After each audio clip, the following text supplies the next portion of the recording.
before I get started, one little note that I want to make is that I am not going to cover anything technical in this video. This is just kind of the overall tour. Like if my grandmother, rest her soul, were still around, this is a video that she would want to see.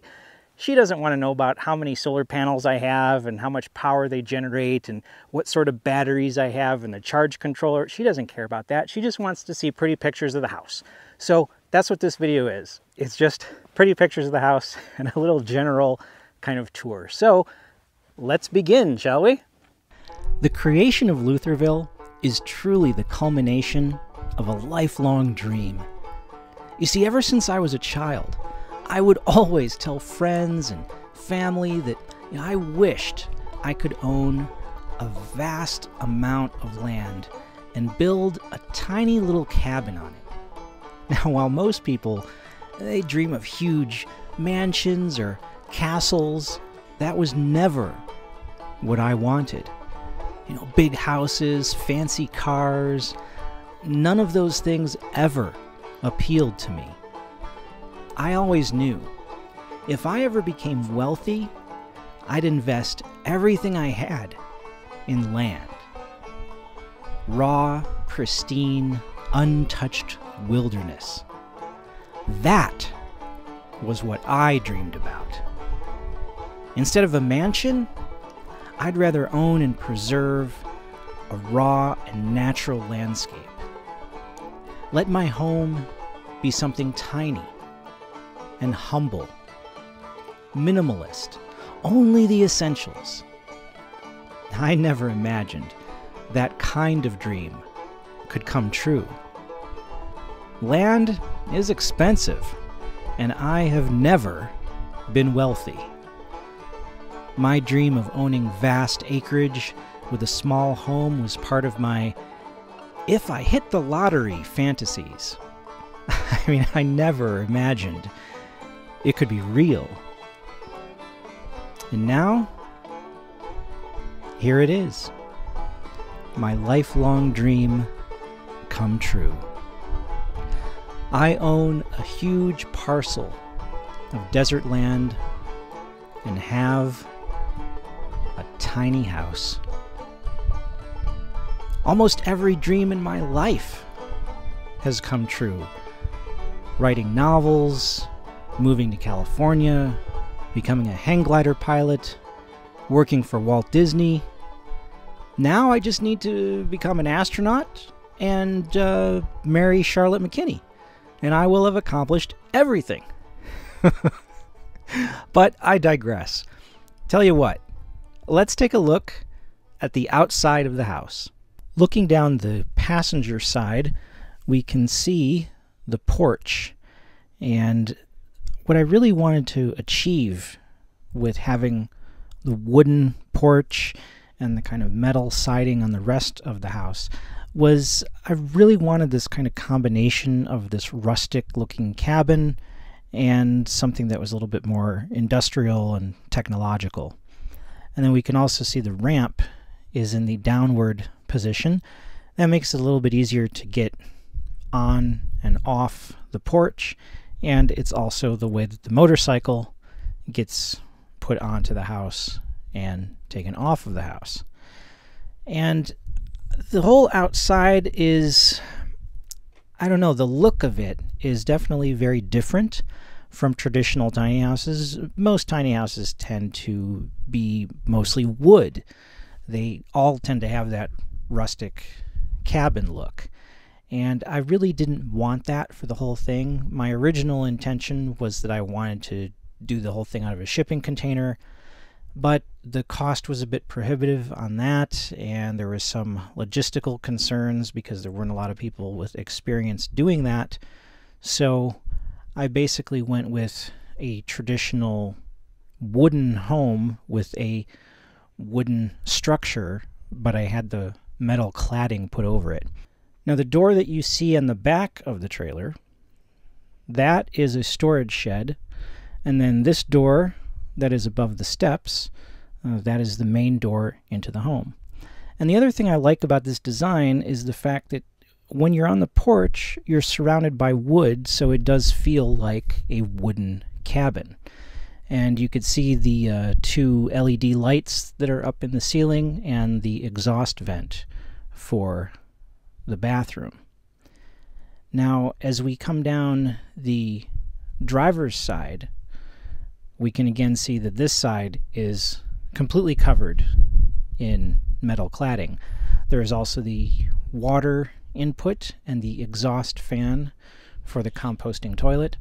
The other big advantage of having the metal cladding is the fact that I don't have to worry about painting it. I don't have to worry about the wood chipping or becoming weathered. So that's another big advantage.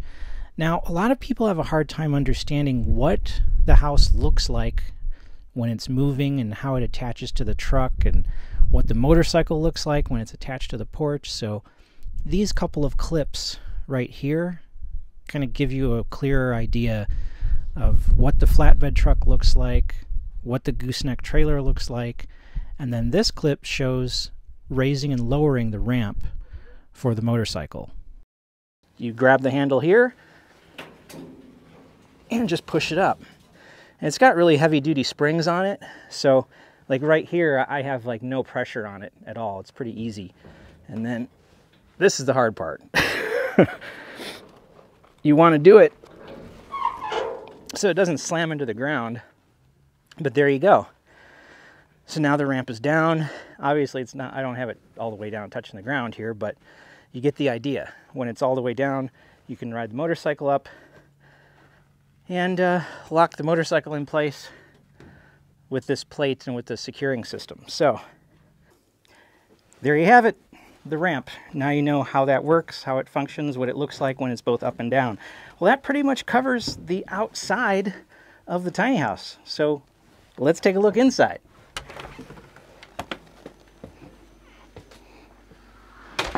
All right, so this is looking out off my front porch. This is looking out the door, and as you can see here, we pull back and there is the actual speakeasy on the door. So yeah, a lot of people think that the speakeasy is fake, but as you can see, it isn't. So speakeasy is real, really does work. And I always say that the thing that I really like about my tiny house is the fact that I can actually give people a tour of the entire place from the doorway. So as we turn around here and we see, we can look into the tiny house, and there we go. There is the entire thing. And if we just turn 180 degrees, we come around here into the bathroom. So that's it. You've seen the entire tiny house.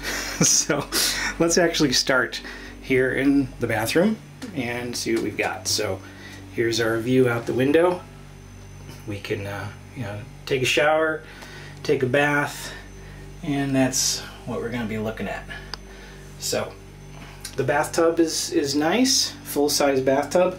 I actually don't need a shower curtain or anything because I have found that there is so much distance between the edge of the tub and the shower head back there that I don't really need to worry about it. It doesn't splash all the way up to the front. So we've also got a light right there over the tub, and then if we pan up around this way, you can see there's the other light on the ceiling. And here is the medicine cabinet. That was actually something that I had to install separately. The sink was already here, and the composting toilet was also already in the tiny house when I purchased it. And here we can open it up and show you what the inside looks like. As you can see, it's nice and clean and sanitary. It's not weird and gross like a lot of people think composting toilets might be. Right there is my Engel freezer, and that works pretty well. Keeps things at a nice cool temperature. I think I'm running at 0 degrees right now.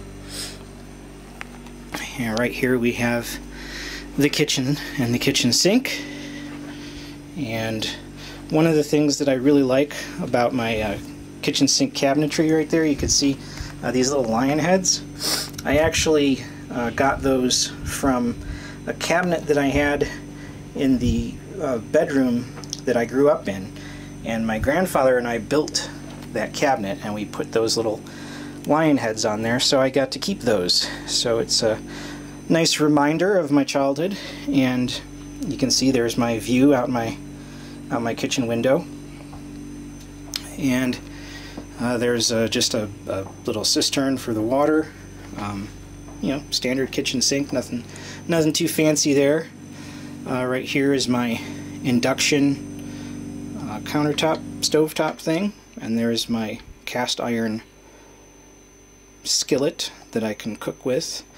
And of course there's a blender, and we've got towel dispenser, and up here we have a little oven. You can see my reflection in there. Let's get out of the way. We can see a little toaster oven there. And then up here I have just these wire mesh baskets, and I'm using those to hold all this stuff. And then right below that, this right here is the angle refrigerator. So the refrigerator is there, and then here, once again on this side, is the freezer. So coming back to the front door here, sorry that was kind of fast. Did you get dizzy? So we're back here in the corner at the front door. We're standing in the doorway of the bathroom. So as you can see right there, there's a coat rack that I put up that has a bunch of hats and coats. There's the other surround sound speaker. There's a little thing for my keys, and we got our shoes are right down here at the front door, and then a weight set and just a runner carpet. Here, of course, a bunch of bookshelves, and this is, I guess you'd call this the living room on the opposite side of the kitchen. So right here, it's the view out the window, and yeah, nice beautiful day out here in the desert. So once again, we pan up to the ceiling here. We can see some of the light fixtures, all LED lights in the ceiling. There's one right there and one right there. And then, like I said, this whole side here is just cabinets, kind of bookshelves, storing stuff in there. And there I have these 4 crates. That's just kind of stuff that I didn't know what to do with when I was unpacking. I really had nowhere else to put it. Right here I have just another little clothes hanger, little coat rack, and that's where I keep, as you can see, like a motorcycle jacket and like a winter jacket and that sort of thing. And then we come back here, and right there is a computer. There's a bench. It's a little shoe bench that slides out, and I basically use this for sitting down at the computer, so it also doubles as a shoe bench. Right there is the mini split, which provides all the heating and cooling. Next to that mini split, this black thing right up here, this is the booster antenna for my internet, but I actually get a good signal right now, so I don't have the booster turned on. Down here we have the clothes hamper. I've got the phone on it, and I have a few things charging right now because I was shooting a lot of video. So a lot of things are charging. And then of course here is the bed. Unfortunately I had to go back to a twin because a queen, while a queen does fit, unfortunately I end up losing a lot of storage space. So right here you can see this is the rest of the bedroom area, and I have the monitor up on the wall, and computer is hooked up to that along with the Blu-ray player, and I've also got a bunch of storage as well. And then here is another window, and we can see looking out at that's the foot of the bed. And then if we come back this way, we can see the head of the bed. So that is my view out of my bedroom window. So there we go.